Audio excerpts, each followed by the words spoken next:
ಒಂದೇ ಒಂದು ಸಣ್ಣ ಕ್ಯಾರೆಕ್ಟರ್ ಸಿಕ್ಕರೆ ಸಾಕು ಮೋಹನ್ ನನಗೆ ಅನ್ನೋ ಒಬ್ಬ ನವೀನ್ ಅನ್ನೋ ಯಶ್ ಇವತ್ತು ಅಂತಾರಾಷ್ಟ್ರೀಯ ಮಟ್ಟದಲ್ಲಿ ಇದ್ದಾನೆ ಅಂದರೆ ಹೆಮ್ಮೆ ಅಲ್ವ ನಮಗೆ. ಪಾರ್ಕಲ್ಲಿ ಕೂತ್ಕೊಂಡು ಯಶ್ ನಾವು ಉಪೇಂದ್ರ ಅವ್ರಿಗೊಂದು ಕತೆ ಮಾಡಿದ್ವಿ, ಜೀನಿಯಸ್ ಅಂತ ಸ್ಕ್ರಿಪ್ಟ್ ಇಟ್ಟು. ಈಗಲೂ ಎಷ್ಟು ಸಿಕ್ತಾಗ್ಲೂ ಜ್ಞಾಪಿಸ್ಕೊತಾರೆ, ಆ ಕತೆ ಹಂಗೆ ಇದೆಯಾ ಮೋಹನ್, ಆ ಕತೆ ನಿಮ್ಮ ತಲೆಲಿದೆಯಾ ಅಂತ. ಉಪೇಂದ್ರ ಅವ್ರು ಮಾಡಿದ ಕತೆನ ಈಗೇನು ಟಾಕ್ಸಿಕ್ ನೋಡ್ತಿದ್ರಿ ಅದೊಂದು 20% ಭಾಗ ಯಶಲ್ಲಿ ಅದಿತ್ತು ಆಗಲೇ. ಬರೀ ನಟ ಮಾತ್ರ ಇಲ್ಲ, ಒಬ್ಬ ನಿರ್ದೇಶಕ ಇದ್ದಾನೆ, ಖಂಡಿತ ಇದೆ, ಒಬ್ಬ ಕಥೆಗಾರ ಇದ್ದಾನೆ. ಖಂಡಿತ. ಓಕೆ, ಸೊ ಅವಾಗಿಂದನೂ ಅದಿದೆ ಮೈಂಡ್ ಅಲ್ಲಿ. ಹೌದು, ಏನೇ ಆದ್ರೂ ಇದನ್ನೆಲ್ಲ ಜಯಿಸಿ ನಿಂತ್ಕೋಬೇಕು ಅನ್ನೋದು ಅದು ದೊಡ್ಡ ಕಲ್ಪನೆ ಅಲ್ವಾ ಸರ್, ಎಷ್ಟೇ ನೋವನ್ನು ಬಯಸಿದ್ರು ಕೂಡ. Hi welcome back to my YouTube channel Yash unfiltered. So ಇವತ್ತು ನನ್ನ ಕಾರ್ಯಕ್ರಮದ ಗೆಸ್ಟ್ ಬಂದ್ಬಿಟ್ಟು director Chandramohan sir. Hi, welcome sir. Thank you. ಹೇಗಿದ್ದೀರಾ ಸರ್? ಫೈನ್. ಸೂಪರ್. ಸೊ ಈಗಾಗಲೇ ಒಂದಷ್ಟು ಸಿನಿಮಾಗಳನ್ನ ಡೈರೆಕ್ಟ್ ಮಾಡಿದ್ದಾರೆ. ಆ್ಯಂಡ್ ಫಾರೆಸ್ಟ್ ಅಂತ ಇತ್ತೀಚೆಗೆ ಒಂದು ಅವ್ರ ಸಿನಿಮಾ ಬಂತು, ಮಲ್ಟಿ ಸ್ಟಾರ್ ಹಾಕೊಂಡು ಮಾಡಿದ್ರು. ಆ್ಯಂಡ್ ಈಗ ಮೋಸ್ಟ್ ಎಕ್ಸ್ಪೆಕ್ಟೆಡ್ ಸಿನಿಮಾ ಪಳಾರ್ ಸಿನಿಮಾದ ಡೈರೆಕ್ಟರ್. ಸೊ ಈಗ ಪಳಾರ್ದು ಫಸ್ಟ್ ಸ್ಕೆಡ್ಯೂಲ್ ಮುಗ್ದಿದೆ ಅಲ್ವಾ ಸರ್? ಹೌದು, ಕಂಪ್ಲೀಟ್ ಆಯ್ತು ಸರ್. ಎಸ್. ಸೊ ಹಾಗಾಗಿ ಡೈರೆಕ್ಟರ್ನ ಕೂರಿಸ್ಕೊಂಡಿದ್ದೀನಿ. ಸೊ ಇನ್ನೊಂದೇನು ಅಂತಂದರೆ ಯಶ್ ಅವರ ಒಬ್ಬ ಅಪ್ಪಟ ಆಪ್ತ ಗೆಳೆಯ ಕೂಡ ಹೌದು. ಸೊ ಒಂದಷ್ಟು ವಿಚಾರಗಳಿದೆ ಮಾತಾಡ್ಸೋಕ್ಕೆ. ಸೊ ಹಂಗಾಗಿ ಒಂದು ಕಾರಲ್ಲಿ ಒಂದು ರೈಡ್ ಹೋಗೋಣ ಅಂತ ಕೂರಿಸ್ಕೊಂಡ್ಬಿಟ್ಟಿದ್ದೀನಿ ಸರ್.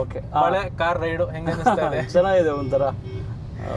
ಈಗ ನೀವು ಶೂಟಿಂಗ್ ಲೊಕೇಶನ್ ನೋಡಕ್ ಹೋಗ್ಬೇಕಾದ್ರೆ, ಈ ಮಲೆನಾಡ್ ಕಡೆ ಹೋಗ್ಬೇಕಾದ್ರೆ ಸಮಥಿಂಗ್ ಇದೇ ಫೀಲ್ ಇರುತ್ತಲ್ವಾ? ಹೌದು. ಸೊ ಅವಾಗ ಲೊಕೇಶನ್ ನೋಡ್ಕೊಂಡು ಹೋಗೋದು, ಕಾರಲ್ಲಿ ಒಂದಷ್ಟು ಮಾತಾಡೋದು, ಹೌದು, ಮಜಾ ಇರುತ್ತೆ. ಓಕೆ, ಇವತ್ತು ಫಾರ್ ಫಸ್ಟ್ ಟೈಮ್ ಇಂಡಿವಿಜುವಲ್ ಆಗಿ, ಈಗ ನಾವು ಸಿನಿಮಾ ಅಂತ ಬಂದಾಗ ಒಂದಷ್ಟು ಪ್ರಶ್ನೆಗಳು ಕೇಳ್ತಾ ಇದ್ದೆ ಸಿನಿಮಾ ರಿಲೇಟೆಡ್. ಸೊ ಇವತ್ತು ಇಂಡಿವಿಜುವಲ್ ಕಾರ್ ರೈಡ್ ಕರ್ಕೊಂಡು ಹೋಗ್ತಾ ಇದ್ದೀನಿ. Okay, nice. ನಾಗರಬಾವಿ ಮಳೆ, ಬೆಂಗಳೂರಲ್ಲಿ ಮಳೆ ಬಂದಾಗ ಹೆಂಗ ಅನ್ಸುತ್ತೆ? ಇದೊಂಥರ ನಮಗೂ ಒಂದು ಹೊಸ ಅನುಭವ ಕಾರಲ್ಲಿ ಮಾತಾಡ್ಸೋದು. ಹೌದು. ಓಕೆ. ಅಂಡ್ ಇಲ್ಲೇ ನಿಮ್ಮ ಆಫೀಸ್ ಇರೋದು. ಸೊ ಏನೇ ಒಂದಷ್ಟು ನಿಮ್ಮ ಸಿನಿಮಾಗಳು ಏನೇ ಇತ್ತು ಅಂದ್ರೂ ಇಲ್ಲೇ ನಡೆಯೋದು. ನಾಗರಬಾವಿ ಸುತ್ತಮುತ್ತನೇ ಜಾಸ್ತಿ ಸರ್. ನಾಗರಬಾವಿ ಒಂಥರ ಈಗ ಮಿನಿ ಗಾಂಧಿನಗರ ಇಂಡಸ್ಟ್ರಿ, ಎಲ್ಲ ಇಲ್ಲೇ ಇದೆ. ಅರ್ಧ ಇಂಡಸ್ಟ್ರಿ RR ನಗರ, ನಾಗರಬಾವಿ ಎರಡು ಕಡೆ. ಆಲ್ಮೋಸ್ಟ್ ಆರ್ಟಿಸ್ಟ್ ಗಳೆಲ್ಲ RR ನಗರ, ಟೆಕ್ನಿಷಿಯನ್ಸ್ ಎಲ್ಲ ನಾಗರಬಾವಿ. ಹೌದು, ಯಾಕೆಂದ್ರೆ ಸಿನಿಮಾ ಆಫೀಸ್ ಕೊಡಬೇಕು ಅಂದ್ರೆ ಒಂದ್ ಸ್ವಲ್ಪ ಬೇರೆ ಕಡೆ ಎಲ್ಲ ಯೋಚನೆ ಮಾಡ್ತಾರೆ. ನಾಗರಬಾವಿ ಪರವಾಗಿಲ್ಲ, ಇತ್ತೀಚೆಗೆ ಸಿನಿಮಾ ಆಫೀಸ್ಗಳು ಕೂಡ ನೀಟಾಗಿ ಮೇಂಟೈನ್ ಮಾಡ್ತಿದ್ದಾರೆ, ತೊಂದರೆ ಇಲ್ಲ. ಈಗ ಹಳೇದು ಕಂಪೇರ್ ಮಾಡಿದ್ರೆ ಈಗ ನೀಟಾಗಿದೆ ಆಫೀಸ್ಗಳು.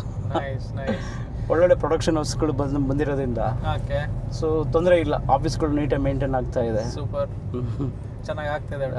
ಇದೆ ಸರ್. ಈಗ ಸ್ವಲ್ಪ ಒಂದಷ್ಟು ವರ್ಷಗಳ ಹಿಂದೆ ಹೋಯ್ತು ಅಂತ ಅಂದ್ರೆ, ಸೊ ಯಶ್ ಅವರ ಈಗ ನಿಮ್ಮನ್ನೆಲ್ಲ ಒಂದಷ್ಟು ಆಲ್ಮೋಸ್ಟ್ ಜನ ನೋಡಿದ್ದು ಯಶ್ ಅವರ ಒಂದು ಶೋನಲ್ಲಿ ಮಾತಾಡ್ತಾ ಇರಬೇಕಾದ್ರೆ ನಿಮ್ಮ ವೀಕೆಂಡ್ ವಿತ್ ರಮೇಶ್ ಶೋನಲ್ಲೇ ನಿಮ್ಮನ್ನ ಒಂದಷ್ಟು ಜನ ನೋಡಿದ್ರು. ಹೆಂಗೆ ಈ ಪ್ರಶ್ನೆ ಕೇಳಬಾರ್ದು, ಆಕ್ಚುಲಿ ಕೇಳ್ತೀನಿ, ಟಾಕ್ಸಿಕ್ ಟ್ರೈಲರ್ ನೋಡಿದ್ರ ಸರ್? ನೋಡಿದ್ವಿ. ಅಯ್ಯೋ, ನಾವು ನೋಡಿದ್ರೆ ಏನಕ್ಕಾಗುತ್ತೆ ಸರ್, ಯಾರು ಬಿಟ್ಟಿಲ್ಲ ಸರ್, ಎಲ್ಲ ನೋಡಿದ್ದಾರೆ. ಎಸ್, ಖಂಡಿತ ಚೆನ್ನಾಗಿ ಹೋಗ್ತಾ ಇದೆ. ಹೆಂಗನ್ನಿಸ್ತ ಟ್ರೈಲರ್ ಸರ್? ನೀವು ಕಲ್ಪನೆ ಮಾಡೋಕ್ಕಾಗಲ್ಲ ಸರ್. ಒಬ್ಬ ಜೊತೆಲಿದ್ದ ನವೀನ್ ಅಂತ ಯಶ್, ಮೊದಲು ಆ್ಯಕ್ಚುಲಿ ನವೀನ್ ಅಂತ ಹೆಸರು, ಅವರು ಮನಸ್ಸಲ್ಲಿ ಇಷ್ಟೆಲ್ಲ ಏನೋ ಒಂದು ದೊಡ್ಡ ಯೋಚನೆಗಳಿದೆ ಅಂತ ನಮಗೆ ಗೊತ್ತೇ ಆಗಲಿಲ್ಲ ಬಿಡಿ.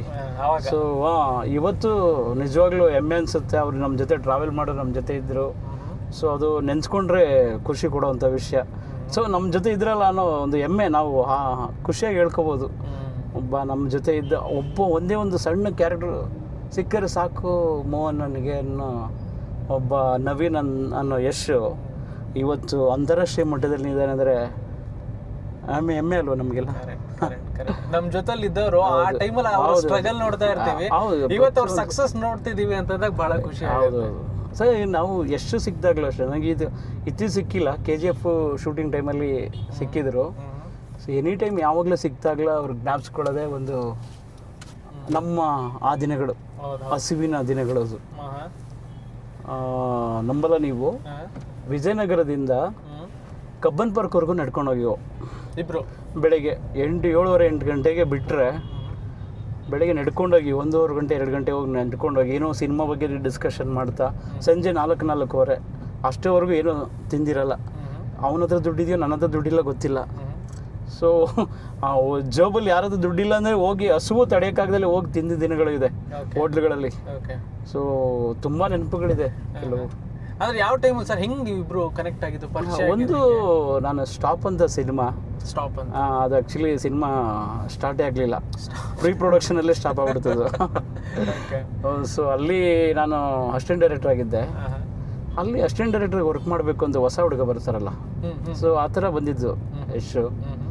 ಅಂದ್ರೆ ಅವಾಗ ಅವ್ರು ಯಾವುದು ಸೀರಿಯಲ್ಸ್ ಎಲ್ಲ ಮಾಡಿರ್ಲಿಲ್ವಾ? ಏನೂ ಇಲ್ಲ ಸರ್, ಏನು ಸಿನಿಮಾ ಒಂದು ದಿನ ಶೂಟಿಂಗ್ ಕೂಡ ನೋಡಿಲ್ಲ. ಸೊ ಬಂದಾಗ ಪ್ರೊಡ್ಯೂಸರ್ಸ್ಗಳು ಇದ್ದರು, ಆ ಫಿಲಮ್ ಪ್ರೊಡ್ಯೂಸರ್ಸು. ಅವ್ರನ್ನ ಕೆಟ್ಟದಾಗಿ ಅಂದರೆ ಸಿಗರೇಟ್ ತರೋಕೆ ಕಳಿಸೋದು. ನಮ್ಮಲ್ಲ ಅವನ ಚಾಮು ಆ ಯಶಲ್ಲಿ ಅವತ್ತು ದಿನಗಳಲ್ಲಿ ಇತ್ತಲ್ಲ ಚಾಮು, ಅಂದರೆ ಯಾರೋ ಒಂದು ಸಿಗರೇಟ್ ತೊಗೊಂಬರೋಗು ಅಂತ ಕಳಿಸ್ದಾಗ್ಲೂ ಒಬ್ಬ ಅಸಿಸ್ಟೆಂಟ್ ಡೈರೆಕ್ಟ್ರಿಗೆ, ನಾವು ಒಂದು ಸ್ವಲ್ಪ ಸೀನಿಯರ್, ಒಂದು 2-3 ಫಿಲಮ್ ಮಾಡಿದ್ದೆ ಆಗ. ಸೊ ನಮ್ಮ ಹುಡುಗರಿಗೆ ಯಾರಿಗಾರ ಹೇಳಿದ್ರೆ ನಮ್ಗೆ ಆಗಲ್ವಲ್ಲ, ಅವ್ರ ಕೈ ಸಿಗರೇಟ್ ತರಿಸ್ಕೋತೀರ ಅಂತ. ಸೊ ಹಂಗಾಗಿ ಇವನು ಏನೋ ಒಂದು ಕೆಲಸ ಹಿಡಿದಾಗ ಇವನ ಮುಖದಲ್ಲಿ ಇತ್ತಲ್ಲ ಒಂದು, ನಾನು ಇದೆಲ್ಲ ಮಾಡಿ ಏನೋ ಸಾಧಿಸ್ತೀನಿ ಅಂತ. ಸೊ ಹಾಗಾಗಿ ನಾನು ಪರಿಚಯ ಮಾಡಿಕೊಂಡೆ. ಏನು ಎತ್ತ ಅಂತ ಕೇಳಿದಾಗ ಎಲ್ಲ ಗೊತ್ತಾಯ್ತು. ಮನೆ ಬಿಟ್ಟು ಬಂದಿದ್ದೀನಿ, ಸಿನಿಮಾ ಆ್ಯಕ್ಟಿಂಗ್ ಮಾಡಬೇಕು, ಆರ್ಟಿಸ್ಟ್ ಆಗಬೇಕು ಅಂತ ಅಷ್ಟೇ. ಸೊ ಅಲ್ಲಿಂದ ಜರ್ನಿ ಸ್ಟಾರ್ಟ್ ಆಯಿತು. ಅವ್ನು ಹುಡ್ಕೊಳಕ್ಕೂ ಜಾಗ ಇರಲಿಲ್ಲ. ಸೊ ಮನೆಗೆ ಬಂದು ಕರ್ಕೊಂಡೋದೆ, ಜೊತೇಲಿದ್ದ ಒಂದು 3 months 4 months. ಆಮೇಲೆ ಅಮ್ಮನ ಬೆಂಗಳೂರು ಕರ್ಕೊಂಬಂದು ಅಲ್ಲಿಂದ ಜರ್ನಿ ಸ್ಟಾರ್ಟ್ ಆಯಿತು. ಸೊ ಅದರಲ್ಲಿ ಒಂದಷ್ಟು ಸ್ಟ್ರಗಲ್ಗಳು, ತುಂಬ ಸ್ಟ್ರಗಲ್ ಇದೆ ಸರ್. ಊಟ ಇಲ್ಲಿರುವಂಥ ದಿನಗಳು ತುಂಬ ಇದೆ ಸರ್, ತುಂಬ ಇದೆ ಸರ್. ಏನಾದರೂ ಹಸಿವಾದಾಗ ಸಿನಿಮಾ ಬಗ್ಗೆ ಮಾತಾಡಿವ ಸರ್, ಆಗ ಅವನ ಕಲ್ಪನೆಗಳೇ ಬೇರೆ ಥರ ಇತ್ತು ಬಿಡಿ ಸರ್. ಆಗ ನಾವು ಪಾರ್ಕಲ್ಲಿ ಕೂತ್ಕೊಂಡು ನಾವು ಉಪೇಂದ್ರ ಅವ್ರಿಗೊಂದು ಕತೆ ಮಾಡಿದ್ವಿ, ಜೀನಿಯಸ್ ಅಂತ ಸ್ಕ್ರಿಪ್ಟ್ ಇಟ್ಟು. ಈಗಲೂ ಎಷ್ಟು ಸಿಗ್ತಾಗ್ಲೂ ಜ್ಞಾಪಿಸ್ಕೊತಾರೆ, ಆ ಕತೆ ಹಂಗೆ ಇದೆಯಮ್ಮ, ಆ ಕತೆ ನಿಮ್ಮ ತಲೆಲಿದೆಯಾ ಅಂತ ಕೇಳಿದಾರೆ. ಅಷ್ಟು ಸ್ಟ್ರಾಂಗ್ ಆಗಿ ಪಾರ್ಕಲ್ಲೇ ಕೂತ್ಕೊಂಡು ಈ ಕಲ್ಪನೆನೇ ಬೇರೆ ಥರ ಇತ್ತು ಬಿಡಿ ಆ ದಿನಗಳಲ್ಲಿ. ಕಾನ್ಸೆಪ್ಟ್ ಕೊಟ್ಟಿದ್ದು ಅವರೇನಾ? ಇಬ್ರು ಯೋಚನೆ ಮಾಡಿ ಆ ಥಾಟ್ ಬಂದಿದೆ, ಅದು ಅವ್ರದೇ ಜೀನಿಯಸ್ ಅಂತ ಸ್ಕ್ರಿಪ್ಟ್ ಮಾಡಿದ್ವಿ. ಆ ದಿನಗಳನ್ನ ನೆನ್ಸ್ಕೋತೀವಿ ಈಗಲೂ ಸಿಕ್ತಾಗ. Okay okay. ಸೊ ಒಂದಷ್ಟು ವಿಚಾರಗಳೆಲ್ಲ ಮಾತಾಡಿದ್ದೀರಾ? ಹೌದೌದು, ತುಂಬಾ ಮಾತಾಡಿದ್ದೀವಿ. ಯಾವ್ದಾರ ಒಂದು ಇಂಪ್ಲಿಮೆಂಟ್ ಮಾಡಿದ್ರ ಮಾತಾಡಿರೋದ್ರಲ್ಲಿ? ಯಾವ್ದಾರ ಯೋಚನೆಗಳು ಮಾಡಿರೋದ್ರಲ್ಲಿ? ಒಂದು 2-3 ಸ್ಕ್ರಿಪ್ಟ್ ಇದೆ ಸರ್. ಅವರು ನಾವು ಮಾಡಿದ್ದೆ ಒಂದು 2-3 ಸ್ಕ್ರಿಪ್ಟ್ ಇದೆ. ಸೊ ನೀವು ಉಪೇಂದ್ರ ಅವ್ರು ಮಾಡಿದ ಕಥೆನ ಈಗೇನು ಟಾಕ್ಸಿಕ್ ನೋಡ್ತಿದ್ರಿ, ಅದೊಂದು 20% ಭಾಗ ಎಷ್ಟೆಲ್ಲ ಅದಿತ್ತು ಆಗ್ಲೇ. ಓ ಅದಿತ್ತು, ಅದು ಅಂತ ವಿಷಯಗಳಿತ್ತು. ಆ ಥರ ಏನೋ ಬೇರೆ ಕೆಲಸಗಳಿಲ್ಲ ಸರ್ ನಮಗೆ. ಕೂತ್ರು ಸಿನಿಮಾ, ಸಿನಿಮಾ, ಹಸಿವಾದಾಗ ಸಿನಿಮಾ. ಯಾಕೆಂದ್ರೆ ಬಿಟ್ಬಿಡ್ತೀವಿ ಸಿನಿಮಾನ, ಅದು ದಾರಿ ತಪ್ಪಬಾರ್ದಲ್ಲ. ಸಿನಿಮಾ ವಿಷಯ ಮಾತಾಡಿದ್ರೆ ಏನೋ ಖುಷಿ ಆಗೋದು. ಆಮೇಲೆ ಯಶ್ ಅವರಲ್ಲಿ ಬರೀ ನಟ ಮಾತ್ರ ಇಲ್ಲ, ಒಬ್ಬ ನಿರ್ದೇಶಕ ಇದ್ದಾನೆ, ಖಂಡಿತ ಇದೆ, ಒಬ್ಬ ಕಥೆಗಾರ ಇದ್ದಾನೆ. ಖಂಡಿತ. ಓಕೆ. ಸೊ ಅವಾಗಿಂದಾನು ಅದಿದೆ ಮೈಂಡ್ ಅಲ್ಲಿ? ಹೌದು, ಇದೆ. Nice nice. ಸೊ ಹಂಗಾಗಿ ಆಮೇಲೆ ಇನ್ನೊಂದು ಸರ್, ಇದು ಆಕ್ಚುಲಿ ಟಾಕ್ಸಿಕ್ ಒಂದು ಗ್ಲಿಮ್ಸ್ಗಳು ಬಿಟ್ಟ ಮೇಲೆ ಇದೊಂದು ತುಂಬಾ ವಿಚಾರಗಳು ಬಂತು. ನೀವು ಕೂಡ ಒಂದಷ್ಟು ನೋಡಿರ್ತೀರಾ. ಅಂಡ್ ಇದನ್ನ ಆ ರಿಯಾಲಿಟಿ ಶೋನಲ್ಲೂ ಕೂಡ ಹೇಳಿದ್ರು. ಸೊ ಫ್ಯಾಮಿಲಿಗೆ ಮುಜುಗರ ತರುವಂತ ಸೀನ್ಸ್ಗಳನ್ನ ನಾನು ಯಾವತ್ತೂ ಮಾಡಲ್ಲ ಅಂತ ಹೇಳಿದ್ರು. ಆಫ್ಟರ್ ಟಾಕ್ಸಿಕ್ ಗ್ಲಿಮ್ಸ್ ಬಂದ್ಮೇಲೆ ಅದನ್ನ ಮತ್ತೆ ರಿಪೀಟ್ ಮಾಡಕ್ ಸ್ಟಾರ್ಟ್ ಮಾಡಿದ್ರು ಜನ. ದಟ್ ಒಂದು ಡಾರ್ಕ್ ರೊಮ್ಯಾಂಟಿಕ್ ಸೀನ್ಸ್ಗಳೆಲ್ಲ ಬಂದಾಗ ಒಂದು ನಾವೇನು ನೋಡ್ತಿದ್ದೀವಿ ಅದೆಲ್ಲ ಸರ್ ಟಾಕ್ಸಿಕ್. ಬೇರೆ ಏನೋ ಇದೆ, ಬೇರೆ ಲೋಕನೇ ಇದೆ ಅವ್ರ ಕಲ್ಪನೆಯಲ್ಲಿ. ಅಂದರೆ ಮೊನ್ನೆ ಟ್ರೈಲರ್ ಇವೆಂಟಲ್ಲಿ ಒಂದು ಮಾತಾಡಿದ್ದಾರೆ, ಕಾಲಕ್ಕೆ ತಕ್ಕನಂತೆ ನಾವು ನಡಿಬೇಕು, ಚೇಂಜ್ ಬರಬೇಕು ಅಂತ. ಬಟ್ ಅದು ಮೀರಿ ಟಾಕ್ಸಿಕ್ ಇದೆ ಸರ್. ನೀವು ಯಾರಿಗೂ ನಿರೀಕ್ಷೆನೂ ಇರಲ್ಲ. ಸೊ ಈಗ ಟ್ರೈಲರ್ ನೋಡಿದ್ರು ಕೂಡ ನಿಮಗೆ ಆ ಲಾವಿಶ್ ಹಾಲಿವುಡ್ ಸಿನಿಮಾಗಳಿಗೆ ಕಂಪೇರ್ ಆಗುತ್ತಂತ ಮೇಕಿಂಗು ಮಾಡಿರೋದ್ರಿಂದ ನಿಮಗೆ ಎಕ್ಸ್ಪೆಕ್ಟೇಷನ್ ಇನ್ನೂ ಜಾಸ್ತಿ ಆಗ್ತಿದೆ ಹೊರತು ಒಬ್ಬ ಕನ್ನಡ ಒಬ್ಬ ಮೇಕರು, ಆರ್ಟಿಸ್ಟು, ಹೀರೋ, ದೊಡ್ಡ ಸ್ಟಾರು ಇವತ್ತು ಲೋಗ ಮಾಡಿದ್ದಾರೆ ಅಂದರೆ ಸೊ ನಿರೀಕ್ಷೆ ತುಂಬ ಇದೆ ಸರ್. ಬಟ್ ನಾವು ನೋಡಿದ ಏನು ಫ್ಯಾಮಿಲಿ ಜೊತೆ ನೋಡೋಕ್ಕಾಗಲ್ಲ. ಆ ಮುಜುಗರ ಮೀರಿ ನಿಂತಿದೆ ಇವತ್ತು ಕನ್ನಡ ಫಿಲಮ್ ಟಾಕ್ಸಿಕ್. ಆಮೇಲೆ ಇನ್ನೊಂದೇನು ಅಂತಂದರೆ ಸರ್, ಈಗ ಒಂದಷ್ಟು ಜನ ನೀವು ಎಷ್ಟು ಪಾಸಿಟಿವ್ ಮಾತಾಡ್ತಿರೋ ಒಂದು ಸಿನಿಮಾ ಬಗ್ಗೆ, ಕೆಲವೊಬ್ರು ನೆಗೆಟಿವ್ ಮಾಡೋರು ಇರ್ತಾರೆ, ನೆಗೆಟಿವ್ ಆಗಿ ಮಾತಾಡೋರು ಇರ್ತಾರೆ. ಸೊ ಇದು ಬರೀ ಅರ್ಚಾಡೋದ ಕಿರ್ಚಾಡೋದ ಹಿಂಗೆ ಇತ್ತು ಅಂದರೆ ನಿಜವಾಗ್ಲೂ ಆಗುತ್ತಾ ಅನ್ನೋ ಒಂದಷ್ಟು ಜನ ಮಾತಾಡೋರು ಇರ್ತಾರೆ. ಸಮ್ಮಲ್ಲಿ ಒಂದು ಮಿಶ್ರ ಪ್ರತಿಕ್ರಿಯೆ ಕೆಲವು ಹೇಳೋರು ಇರ್ತಾರೆ. ಸೊ ಆ ಥರ ಒಂದಷ್ಟು ನಾವೇನೇ ಒಳ್ಳೇದು ಮಾಡ್ತೀವಿ ಅಂತಂದ್ರೂ ಅಲ್ಲೊಂದು ಏನೋ ಒಂದು ಹುಡುಕ್ ನೋಡ್ತಾರೆ, ಅಲ್ಲೊಂದು ಇನ್ನೊಂದೇನೋ ನೆಗೆಟಿವ್ ಕಮೆಂಟ್ ಮಾಡೋಕ್ಕೆ ಕೆಲವು ಜನ ಇರ್ತಾರೆ ಅಂದಾಗ ಬರೀ ಟಾಕ್ಸಿಕ್ ಅಂತ ಅಲ್ಲ, ನೀವು ಯಾವುದೇ ಮಾಡೋದು ಆ ಥರ ಒಂದಷ್ಟು ಜನ ಎನಿ ಕ್ಷೇತ್ರ ಮೀಡಿಯಾ ಹೆಂಗ್ ಅನ್ಸುತ್ತೆ ಸರ್ ಅಂತ ಸರ್? ಒಂದು ಫ್ಯಾಮಿಲಿ ಅಂದಮೇಲೆ 4 ಒಂದು ಅಣ್ಣ ತಮ್ಮ ಅಕ್ಕ ತಂಗಿ, ಒಂದು ಮನೆ ಅಂದಮೇಲೆ 4-5 ಥರ ಕ್ಯಾರೆಕ್ಟರ್ಗಳಿರುತ್ತೆ. ಅಂದಮೇಲೆ ಇಡೀ ಸಂಬಂಧ ಇಲ್ಲ. ಒಂದು ಸಿನಿಮಾಗೆ ದುಡ್ಡು ಕೊಟ್ಟು ನೋಡೋ ಜನ ಅವ್ರ ಅಭಿಪ್ರಾಯಗಳು ಹೇಳೋದ್ರಲ್ಲಿ ತಪ್ಪೇನಿಲ್ಲ ಸರ್. ಓವರಾಲ್ ಆಗಿ ರಿಸಲ್ಟ್ ಏನು ಅಷ್ಟೇ ಉಳ್ಕೊಳ್ಳೋದು ಫೈನಲ್. ಸೊ ಒಂದು ಮನೆಯಲ್ಲೇ ಒಂದು ಭಿನ್ನಾಭಿಪ್ರಾಯಗಳು ಬರುತ್ತೆ ಅಣ್ಣ ತಮ್ಮಿರಲ್ಲಿ. ಅಂಥದ್ರಲ್ಲಿ ಸಾವಿರಾರು ಜನ ಸೇರೋ ಒಂದು ಥಿಯೇಟ್ರಲ್ಲಿ ಒಂದೇ ಒಪಿನಿಯನ್ ಇರಬೇಕು ಅಂತ ಏನಿಲ್ಲ. ಸೊ ಹಂಗಾಗಿ ಯಾವುದೇ ಪ್ರತಿಕ್ರಿಯೆ ಬಂದರೂ ನಮ್ಮ ಕೆಲಸ ಮಾತಾಡಿ ಅಷ್ಟೇ ಸರ್. ಎಷ್ಟು ನಂಬಿರೋದು ಅದನ್ನೇ ಸರ್. ಅವನ ಕೆಲಸ, ಅವನ ಟಾರ್ಗೆಟು, ಅವನ ಗುರಿ ಅಷ್ಟೇ ನಂಬಿದ್ದಾರೆ. ಆಮೇಲೆ ಅವರೊಂದು ಮಾತು ಹೇಳಿದ್ರು ಸರ್, ಅದೊಂದು ಮೆಜೆಸ್ಟಿಕ್, ಸೊ ಈ ಕಡೆ ನೋಡಿದ್ರೆ ಗಾಂಧಿನಗರ, ಈ ಕಡೆ ನೋಡಿದ್ರೆ ಮೈಸೂರು ಹೋಗೋ ಬಸ್ಸು. ಸೊ ಮತ್ತೆ ನಾನು ಡಿಸೈಡ್ ಮಾಡಿ ನಿಮ್ಮನೆಗೆ ಬ್ಯಾಗ್ ಇಡಕ್ ಬಂದೆ ಅನ್ನೋ ಒಂದು ಮಾತನ್ನ ಹೇಳಿದ್ರು. ಸೊ ಆ ಟೈಮಲ್ಲಿ ನೀವು ಇದ್ದಂತ ಒಂದು ಪರಿಸ್ಥಿತಿ ಯಾವ ರೀತಿಯಾಗಿತ್ತು ಅವತ್ತು? ಅವರು ನಿಮ್ಮ ಮನೆಗೆ ಬಂದಾಗ ಅವರ ಮುಖದಲ್ಲಿ ಇದ್ದಂತ ಆ ಒಂದು ನಾನೇನೋ ಮಾಡಲೇಬೇಕು ಅಂತ ಬಂದಿರುವಂಥ ರೀತಿ ಏನು ಅನ್ನಿಸ್ತು ಆ ಟೈಮಲ್ಲಿ ನಿಮಗೆ? ಆಮೇಲೆ ನಿಮ್ಮ ಪರಿಸ್ಥಿತಿ ಹೆಂಗಿತ್ತು ಆವಾಗ? ಸರ್ ನನ್ನ ಪರಿಸ್ಥಿತಿ ಏನಂದರೆ, ಒಂದು ಚಿಕ್ಕ ಮನೆ ಸರ್ ನಮ್ಮದು. ಒಂದು 600 ರೂಪಾಯಿ ಬಾಡಿಗೆ, ಒಂದು ಚಿಕ್ಕ ಮನೆ. ನಾನು ನಮ್ಮಮ್ಮ ಇಬ್ಬರೇ ಇದ್ದಿದ್ದು, ನಾನೇನು ಮದುವೆ ಆಗಿರಲಿಲ್ಲ ಆ ಟೈಮಲ್ಲಿ. ಚಿಕ್ಕ ಮನೆ.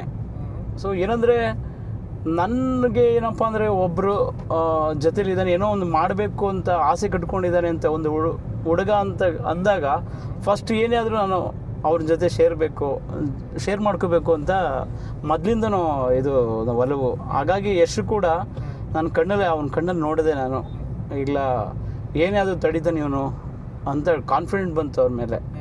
ಸೊ ಹಾಗಾಗಿ ಮನೆ ಕರ್ಕೊಂಡೋಗಿದ್ದು ನಿಜ. ಆಮೇಲೆ ಒಂದು ನಾವಿಗೆ ಕಷ್ಟ, ತುಂಬ ಕಷ್ಟ ಆಗುತ್ತೆ ಸರ್.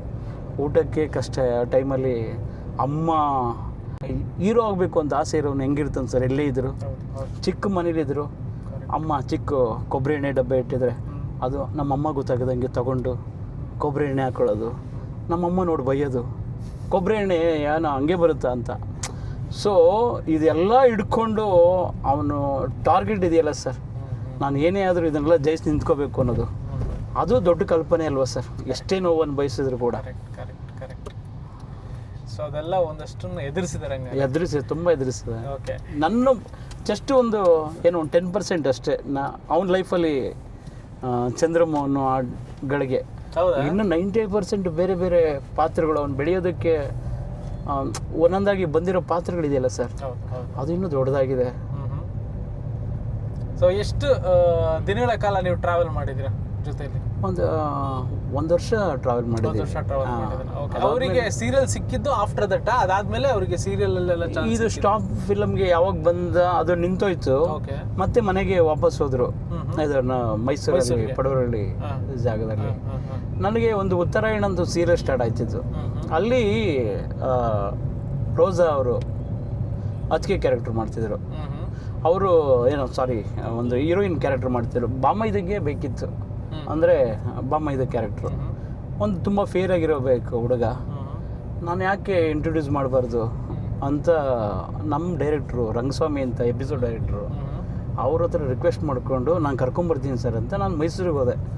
ಮೈಸೂರಲ್ಲಿ ಅವ್ರ ಮನೇಲಿ ಕೇಳಿ ಒಂದು ವಾರ ಅವ್ರ ಮನೇಲಿದ್ದು, ಮೈಸೂರಲ್ಲಿದ್ದೆ, ಪಡೂರಲ್ಲಿ ಮನೇಲಿ ಇದ್ಬಿಟ್ಟು ಅಮ್ಮ ಕಳಿಸಲ್ಲ ಅಂತ ಮುದ್ದಾಗಿ ಸಾಕಿದೆ ನನ್ನ ಮಗನ, ಎಲ್ಲೂ ಕಳಿಸಲ್ಲ ಅಂತ. ಅಮ್ಮ ಕಳಿಸ್ಕೊಡಿ ಮಾವನ ಆರ್ಟಿಸ್ಟ್ ಆಗಬೇಕು ಅಂತ ತುಂಬ ಆಸೆ ಇಟ್ಕೊಂಡಿದ್ದಾನೆ, ಕಳಿಸ್ಕೊಡಿ ದಯವಿಟ್ಟು ಒಂದು ವಾರ ರಿಕ್ವೆಸ್ಟ್ ಮಾಡಿ. ಅವನು ಬಿಡಲಿಲ್ಲ ಎಷ್ಟು, ಇಲ್ಲೇ ಇರಿ ಏನೋ ಒಪ್ಸ್ಬಿಟ್ಟು ಕರ್ಕೊಂಡೋಗಿ ಅಂತ. ಅಮ್ಮ ಗೊತ್ತಿಲ್ಲ ಸಿನಿಮಾ ಅಂದರೆ ಎಷ್ಟು ಕಷ್ಟಪಡ್ತಾರೆ ಅಂತ. ಅದಾದಮೇಲೆ ಒಂದು ವಾರ ಒಪ್ಸಿ ಕರ್ಕೊಂಬಂದು ಅದರಲ್ಲಿ ಕ್ಯಾರೆಕ್ಟರ್ ಮಾಡಿಸ್ದೆ, ಉತ್ತರಾಯಣ. ಫಸ್ಟು ಮೇಕಪ್ ಹಾಕಿದ್ದು ಸೀರಿಯಲ್, ಉತ್ತರಾಯಣ ಸೀರಿಯಲ್. ಅಲ್ಲಿಂದ ಅದು ಕೇಳಿ ಆ ಅನುಭವಗಳು. ನಮ್ಮ ಗಾಡಿ ಕೊಡ್ತಿರಲಿಲ್ಲ, 2 ವೀಲರ್ ಇಲ್ಲ ನಮ್ಮ ಹತ್ರ, ಜನ್ರೇಟ್ರ್ ಗಾಡೀಲಿ ಹೋಗಿವ ಸರ್ ನಾನು ಎಷ್ಟು ಆ ದಿನಗಳಲ್ಲಿ. ಅದು ಬೆಳಿಗ್ಗೆ 6 ಗಂಟೆಗೆ ಹೋಗಿ ಕಾಯ್ಬೇಕು ಸರ್ ಜನ್ರೇಟ್ರ್ ಹತ್ರ. ಸೊ ಅಲ್ಲಿ ಹೋಗಿ ನಿಂತ್ಕೋಬೇಕು. ನಿಂತ್ಕೊಂಡು ಅವ್ರು ಹೊರಡೋ ಟೈಮಲ್ಲಿ ಎಲ್ಲ ಬಂದು ಒಂದು 7-8 ಜನ ಯೂನಿಟ್ ಹುಡುಗರು ಬರ್ತಾರಲ್ಲ, ಅವರೆಲ್ಲ ಹತ್ಕೊಂಡ ಮೇಲೆ ನಾವು ಡೋರ್ ಹತ್ರ ನಿಂತ್ಕೋಬೇಕು. ಯಾಕ್ರಿ ನಿಮ್ಗೆ ಯಾರೋ ಗಾಡಿ ಕೊಡಲ್ವಾ, ನಮ್ಮ ಗಾಡೀಲಿ ಯಾಕೆ ಬರ್ತೀರಾ ಅಂತ. ಅದನ್ನೆಲ್ಲ ಹಣ್ಣ ಅಂದ್ಕೊಂಡು ನೋಡಿ ಸರ್, ನಿಮಗೆ ಏನೋ ಒಂದು ಬೆಳಿಬೇಕು ಅಂತಾಗ ಆ ದಿನಗಳಲ್ಲಿ ಎಷ್ಟು ಬೇಡ ಹೊರಟೋಗೋಣ ವಾಪಸ್ ಅಂತ ಏನಾದ್ರು ಒಂದು ಕ್ಷಣ ಯೋಚನೆ ಮಾಡಿದ್ರು ಇವತ್ತು ಅಂಥ ಒಬ್ಬ ದೊಡ್ಡ ಮೆಗಾಸ್ಟಾರು ಅಂಥ ಸ್ಟಾರು ನಮ್ಮ ಜೊತೆ ಇರ್ತಿದ್ರ. ಆಮೇಲೆ ಇನ್ನೊಂದು ಯಾವುದೋ ಒಂದು ಇಂಟರ್ವ್ಯೂ ಅಲ್ಲಿ ಹೇಳ್ತಾರೆ ಅವರು, ಯಾವುದೋ ಒಂದು ಸೀರಿಯಲ್ ನಡೀತಾ ಇತ್ತು, ಒಂದು ಚಾನೆಲ್ ಅವ್ರು ಬರ್ತಾರೆ, ಎಲ್ರದ್ದು ಬೈಟ್ ತಗೋತಾ ಇದ್ರು. ಅವತ್ತೊಂದು ದಿನ ನನ್ ಬೈಟ್ ತಗೊಳ್ಳಿಲ್ಲ, ಅವನ್ ಯಾರು ಬಿಡು ಅಂತ. ಸೊ ಅವಾಗ್ಲೇ ನಾನು ಅನ್ಕೊಂಡೆ ನೆಕ್ಸ್ಟ್ ಬೆಳೆದ್ರೆ ದೊಡ್ಡ ಲೆವೆಲ್ ಅಲ್ಲೇ ಬೆಳಿಬೇಕು ಅಂತ ಯೋಚನೆ ಮಾಡಿದೆ ಅಂತ. Sure sir. ಯಾಕೆಂದ್ರೆ ನಿಮ್ಗೆ ಆ ಗೋಲ್ ಇಲ್ಲ ಅಂದ್ರೆ ಸರ್, ಆ ಗೋಲ್ ಇರ್ಬೇಕು ಸರ್. ಆ ಗೋಲ್ ಇದ್ರೆ ಪ್ರತಿಯೊಬ್ಬ ಮನುಷ್ಯಂಗೆ ಇರ್ಬೇಕು. ಆಗ ಹಸುವಿನ ತಡಿತಾನೆ, ಅವಮಾನಗಳು ತಡಿತಾನೆ, ಎಲ್ಲ ತಡೆದ್ಬಿಟ್ಟು ಆ ಲೆವೆಲ್ಗೆ ಹೋಗಕ್ಕೆ ಅದೇನು ಸರ್, ಆ ಗೋಲೇ ಸರ್. ಗೋಲ್ ಇಲ್ಲ ಅಂದ್ರೆ ಏನು ಮಾಡೋಕ್ಕಾಗಲ್ಲ ಸರ್. ಕರೆಕ್ಟ್. ಪ್ರತಿಯೊಬ್ಬ ಮನುಷ್ಯಂಗೆ ಹಠ ಇದ್ದಾಗಲೇ ಬೆಳೆಯಕ್ಕಾಗಲ್ಲ. ಹೌದು ಸರ್, ನಿಜ. ಅಡ ಇಟ್ಟಿರೋ ನಿಮ್ಮ ಚಿನ್ನವನ್ನ ತಕ್ಷಣ ಬಿಡಿಸ್ಬೇಕಾ? ನಿಮ್ಮ ಚಿನ್ನವನ್ನ ಬೆಸ್ಟ್ ಪ್ರೈಸ್ಗೆ ಮಾರ್ಬೇಕಾ? ಕಾಲ್ 8722484848.